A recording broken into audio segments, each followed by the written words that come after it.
안녕하세요, 여러분. 잘 지내고 계시나요? 긴 연휴는 어떻게 보내셨는지 모르겠네요. 벌써 5월입니다.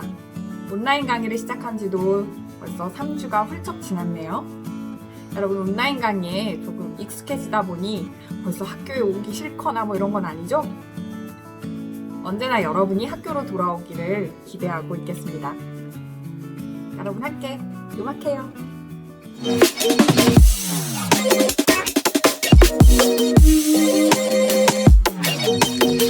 지난 시간에 우리 민요에 대해서 알아봤습니다. 우리나라 민중음악에는 민요와 판소리를 들 수가 있습니다. 오늘은 판소리에 대해서 여러분과 함께 알아보도록 하는 첫 시간입니다. 판소리, 여러분과 함께 떠나볼까요? 여러분, 판소리는요, 판이라는 단어와 소리라는 단어가 합쳐진 말입니다. 먼저 판은요, 여러 사람이 모인 장소를 말하는 겁니다. 예를 들면 이럴 때 많이 여러분이 사용해요. 야, 우리 게임 한 판 할까? 혹은 저기 씨름 한 판 하고 있네? 이게 다 여기 판소리에 사용하는 판의 의미를 지닌 단어입니다. 그럼 소리는 노래라는 단어입니다. 그래서 판과 소리가 합쳐져서 판소리라고 이야기합니다. 그럼 판소리란 무엇일까요? 판소리는 여러 사람이 등장하지 않아요. 한 사람이 노래도 하고 이야기도 하고 연기도 하는 그런 음악입니다. 이야기를 전달하는 음악을 보통 극음악 이렇게 이야기를 하는데요. 판소리에는 독특한 특징이 있어요. 이야기 안에는 여러 배역들이 나오는데 그 배역을 모두 한 사람이 담당하고 있습니다. 그 한 사람이 노래도 하고 이야기도 하고 연기도 하면서 부르는 우리나라의 독특한 극음악이자 민속음악입니다.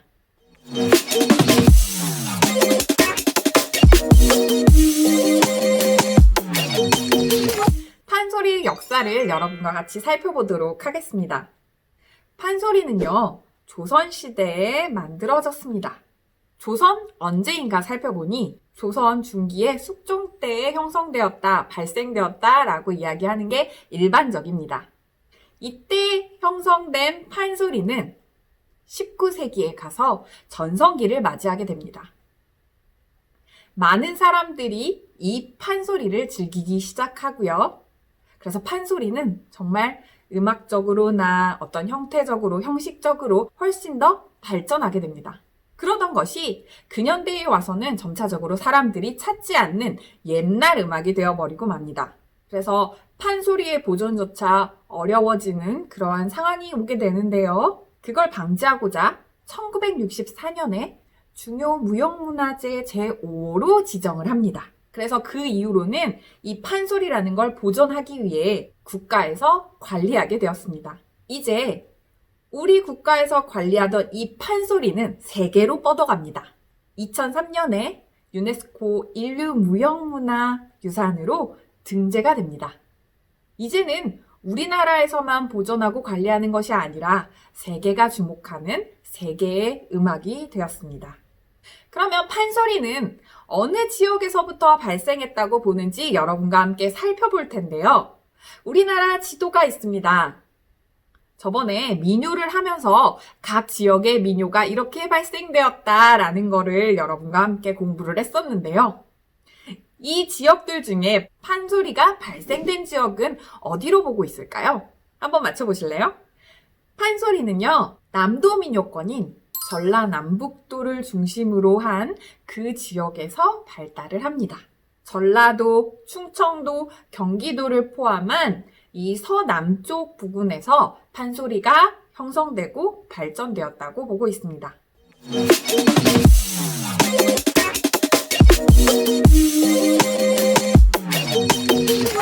자, 그럼 판소리가 발생한 지역, 즉 전라도, 충청도, 경기도 지역만 따로 떼놓고 보겠습니다. 이 안에는 서편제, 동편제, 중고제라는 판소리의 스타일들이 발달했습니다. 우선 서편제는요, 서남 지역에서 발달한 것이라고 보면 되고요. 동편제는요, 동북 지역, 그러니까 이 판소리가 발달한 이 지역 중에서도 동북 지역, 산이 있는 지역에서 발달했습니다. 중고제는 경기 남부와 충청도 지역 정도라고 생각하시면 될 것 같습니다. 동편제는요, 산악 지역에서 왜 우리 야호라고 하는 그런 모습을 상상하시면 훨씬 음악적 스타일을 이해하기 편할 것 같아요. 우리 야호라고 지을 때 야호라고 안 하고 야호 크게 지르잖아요. 이 굵고 큰 목소리, 그 다음에 뭔가 가락의 늘어짐이 없이 대쪽같이 딱 끊어버리는 그러한 스타일이 동편제라고 보시면 되고요. 상대적으로 서편제는 훨씬 더 가락이 늘어지고 기교가 훨씬 많고 동편제에 비해서 훨씬 더 느리게 부릅니다. 그럼 중고제는요, 경기도와 충청도를 포함하고 있어서 경기 민요의 영향을 받았고요. 보통 서편제와 동편제의 중간 정도의 특징을 보인다라고 얘기를 하는데 실제로는 동편제에 훨씬 더 가까운 소리를 낸다고 합니다. 이렇게 같은 판소리를 부르더라도 좀 다른 스타일로 부른다라고 생각하시면 되겠습니다. 우리 왜 가요를 부르더라도 내가 부르는 것과 내가 막 어떤 막 이렇게 부르는 것과 옆 사람이 아 하고 그냥 크게 질러버리는 것과 다르잖아요. 이런 음악적 스타일의 차이라고 보시면 됩니다.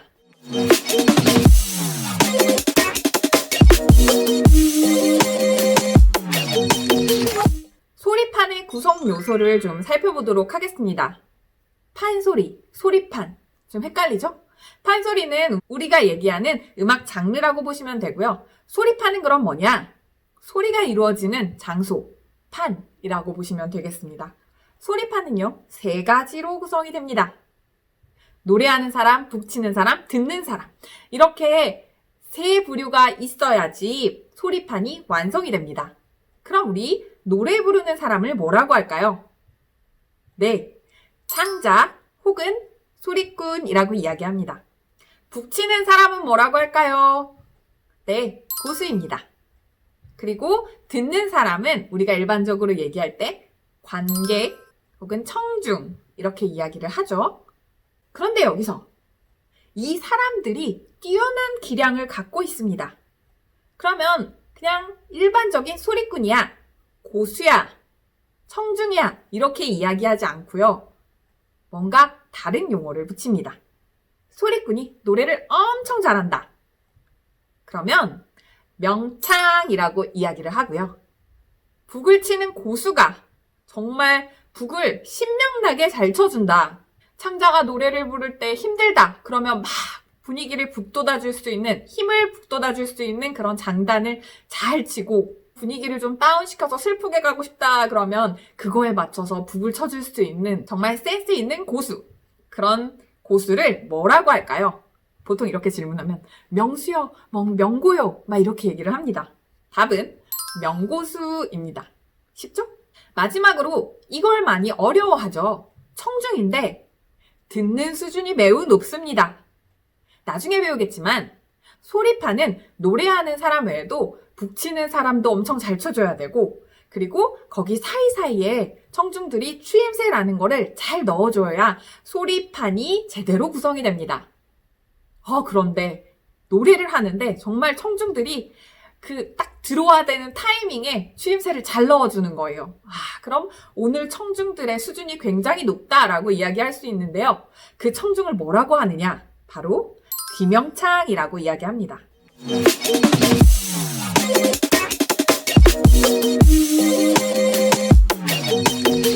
소리판의 구성 요소를 살펴보았는데요. 이제는 판소리의 구성 요소를 살펴보도록 하겠습니다. 판소리는요, 소리, 안일이, 추임새, 발림으로 구성되어 있습니다. 소리, 안일이, 발림은 소리꾼의 영역입니다. 소리꾼이 노래, 음을 붙여서 노래를 만들어서 부르는 것을 바로 소리라고 하고요. 말하듯이 이야기를 하는 것을 안일이라고 합니다. 소리꾼이 가만히 이렇게 서가지고 노래하진 않겠죠. 이렇게 막 춤도 추고 팔도 들었다, 정말 신명나면 다리도 들었다 하겠죠. 이런 소리꾼의 움직임을 바로 발림이라고 말합니다. 그러면 선생님, 추임새는 누가 하나요? 추임새는 소리꾼이 할 수 없겠죠. 노래 부르면서 혼자 추임새도 넣는다? 아휴, 그건 말도 안 되고. 소리꾼이 이 소리, 안일이, 발림을 할 때 누군가가 합을 맞춰주는 거예요. 그럼 그 누군가가 누구냐? 바로 고수와 청중이 되겠습니다. 막 그럴 때 쓰이지 않나요? 누군가랑 막 이야기하고 있는데 자꾸 껴들려고 그래. 너 추임새 넣지 마. 이렇게 얘기하잖아요. 적절한 시기에 껴들어야 됩니다. 추임새 아무데나 들어오면 소리꾼이 당황하겠죠? 나중에 여러분의 센스를 좀 볼까요? 소리와 안일이의 구분을 잘 모르겠다고요? 예를 들어 이런 거예요. 사랑가 중 한 대목을 좀 이야기를 하자면요. 소리는 이리 오너라 업고 놀자. 이렇게 멜로디가 있는 거고요. 안일이는 그때여 춘향과 이도령이 사랑가로 업고 노는디. 이렇게 말로 하는 겁니다. 여기 막 음이 있거나 노래같이는 안 들리죠? 이게 바로 안일입니다. 뭐 추임새는 이렇게 들어가겠죠? 1인 이렇게 해야 될 것 같다. 이렇게 하겠죠. 그때여 춘향과 이도령이 얼쑤 사랑가로 업고 노는디. 좋다. 이 얼쑤 좋다라고 이야기하는 게 바로 추임새겠죠?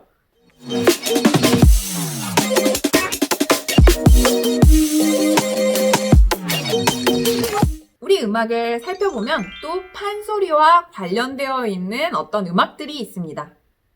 두 가지만 알아보고 갈 텐데요. 첫 번째는 단가, 두 번째는 창극입니다. 단가는 무엇이냐? 말 그대로 짧은 노래예요. 이 짧은 노래는 언제 부를까? 판소리와 연관되어 있다. 이런 힌트를 조합해보면 소리판이 열렸다고 해서 소리꾼이 막 가가지고 계속 아침에 일어나자마자 소리를 할 수는 없겠죠. 소리꾼도 목을 풀어야 되는 시간이 있어야 되니까 이 단가를 통해서 목을 풉니다. 목을 푸는 노래가 너무 어렵다거나 위아래로 음정이 왔다 갔다 하거나 너무 높거나 너무 낮거나 하면 굉장히 이 단가 부르는데 힘이 다 빠지겠죠? 그래서 단가는 음정이 좀 평이해서 목을 풀 수 있는 정도로 부르게 됩니다. 단가도 역시 판소리 창법을 이용합니다. 그럼 이제 창극이라는 게 있는데요. 창극은 조금 더 독특합니다. 창극은 무대 예술입니다. 판소리는 어떤 소리판이 하나 딱 완성이 되면 어디에서든 가능하죠. 뻥 뚫려 있는 어디에서든. 그런데 이 창극은 무대가 있어야만 가능합니다.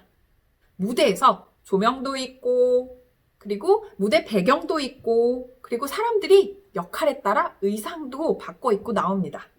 판소리가 한 사람이 춘향이도 됐다, 이몽룡도 됐다, 이렇게 노래를 부른다면 창극은 춘향이 역할, 이몽룡 역할을 하는 사람이 따로따로 있습니다.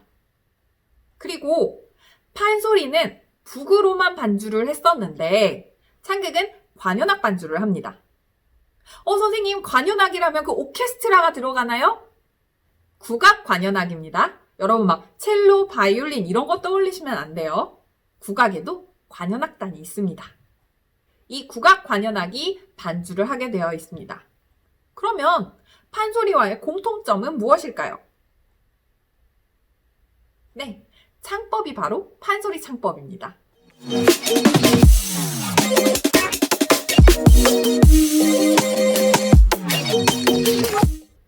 판소리는 민소각입니다.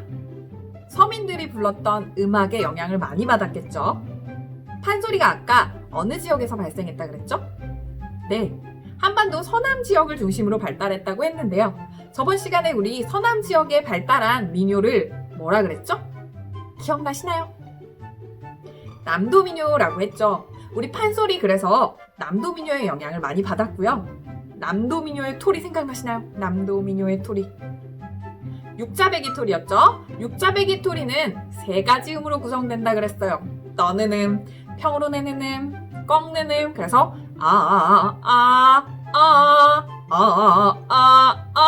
자유자재로 해볼까요?